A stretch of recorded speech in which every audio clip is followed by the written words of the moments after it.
không dựa vào cửa tàu. Quý khách xuống ga vành đai 3 chuẩn bị sẵn sàng. Xin cảm ơn. The next stop is Vành Đai Ba Station.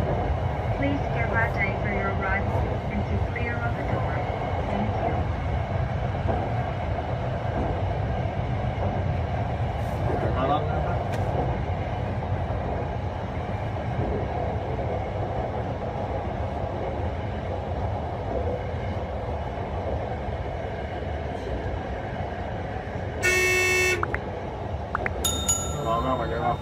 Đã đến ga vành đai 3, cửa xuống bên phải hướng tàu chạy.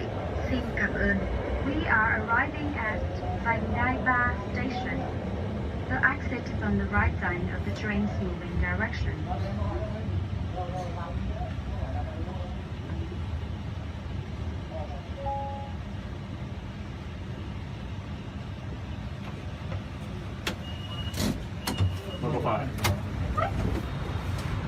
Chào đón quý hành khách đã đến ga vành đai 3.